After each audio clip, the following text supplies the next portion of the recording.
Jeg skal nu slå masker op til mit halstørklæde, og sådan som jeg starter med at slå masker op, det er at lægge garn til side, og det er det garn, jeg skal bruge til at slå maskerne op med.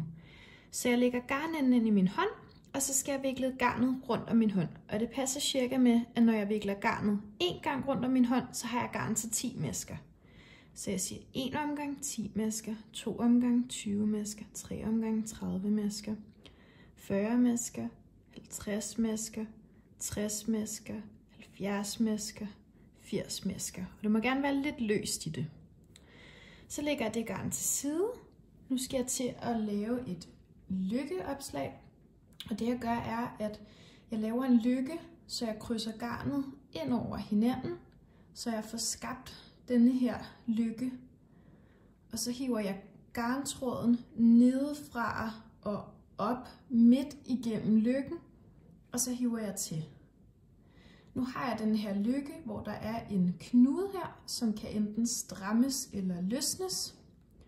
Og det jeg så skal, er at sætte min knude op til pinden. Så jeg strammer ligesom til, og så trækker jeg i begge ender, så knuden kommer op ved pinden her. Og sådan har jeg slået min første maske op.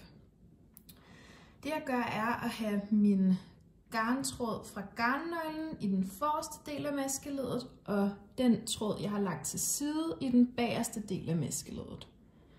Og så sætter jeg garnet i spænd, så garnnøglen i spænd ved tommelfingeren, og tråden, jeg har lagt til side, i spænd ved pegefingeren.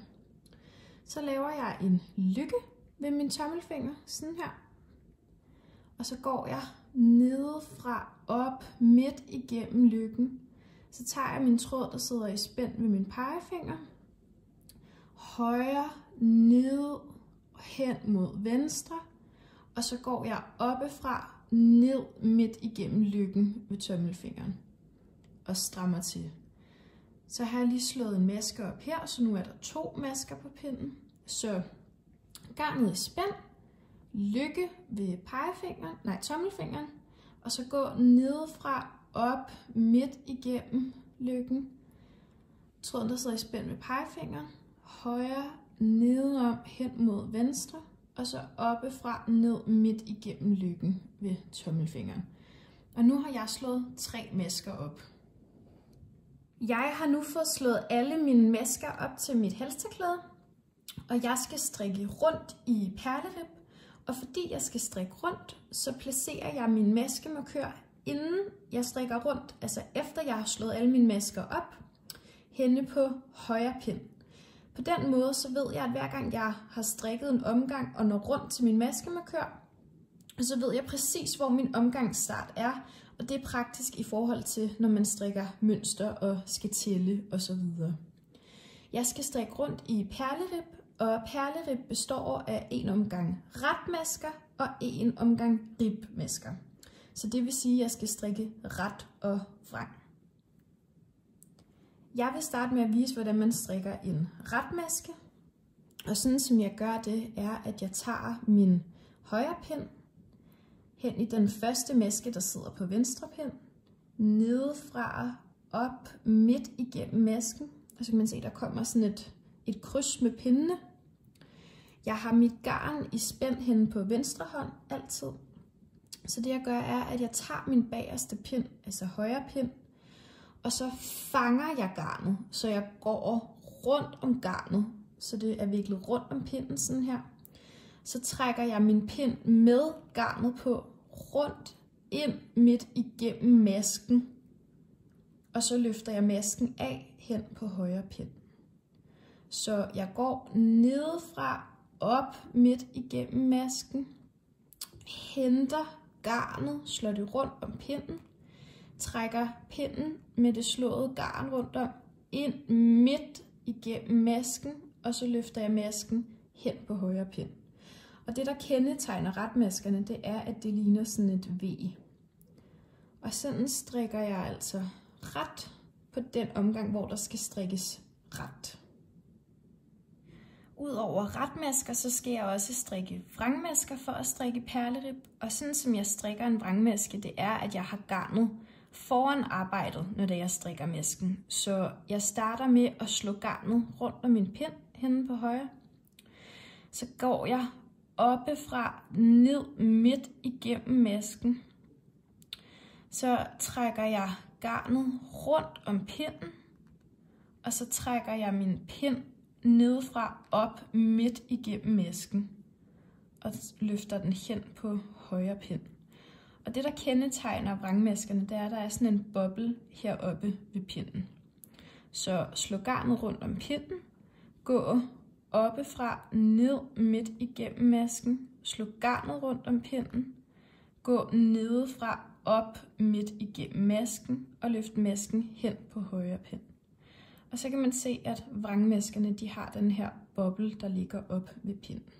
Jeg er nu klar til at strikke rundt i perlerib, og det jeg gør, når jeg strikker rundt, det er, at jeg samler mine ender.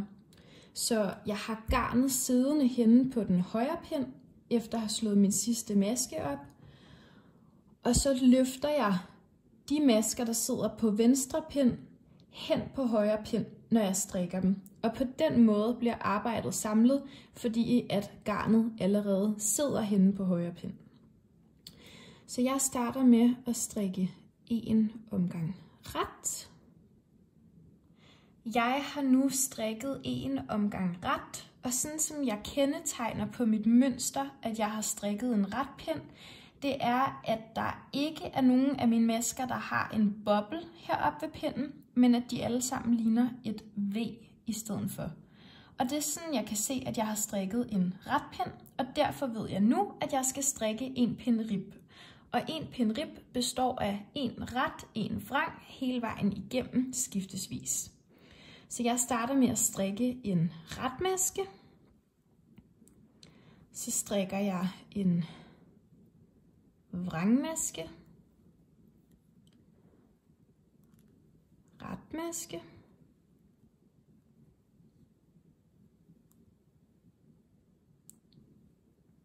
og vrangmaske. Der kan jeg se her, at jeg har en maske, der er et V, en maske, der har en boble, en maske, der har et V, og en maske, der har en boble. Så når jeg strikker rundt, og jeg møder, at jeg lige har strikket en pind, hvor jeg kan se, at der er et V, en boble, et V, en boble, så ved jeg, at jeg nu skal strikke en hel omgang ret. Så det er sådan, jeg kan se forskel på mit mønster, og det er sådan, jeg fortsætter i perlerib. Så en omgang ret, en omgang rib. Jeg skal nu snart til at sy mine ender sammen, og inden det, så skal jeg lukke mine masker af. Så når jeg når hen til min omgangsstart, så skal jeg strikke 2 retmasker over på højre pind, hvor jeg skal løfte den bagerste retmaske over den første retmaske. Så jeg strikker 2 ret, og så løfter jeg den bagerste maske over den første maske. Så strikker jeg igen en ret. Jeg skal hele tiden have 2 retmasker henne på min højre pind. Løfter den bagerste maske over min forreste maske. Jeg strikker en ret, løfter den hen, og jeg går fra venstre midt ind igennem hen til højre side, når det jeg skal løfte masken.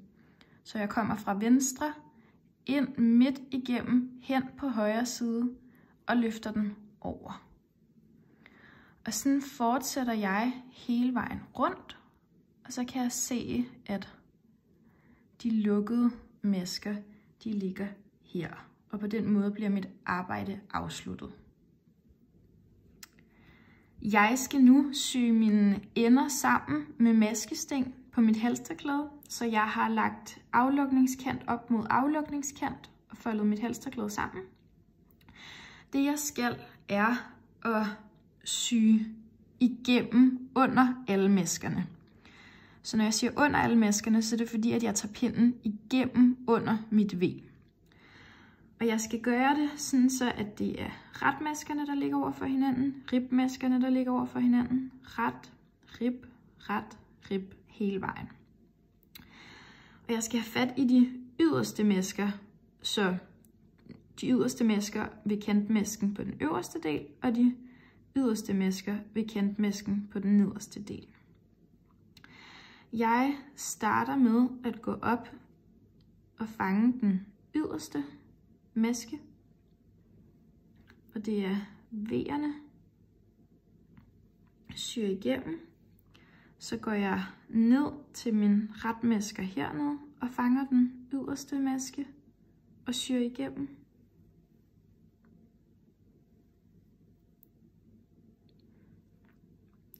Så går jeg op til min ribomgang og fanger den yderste maske og hiver igennem.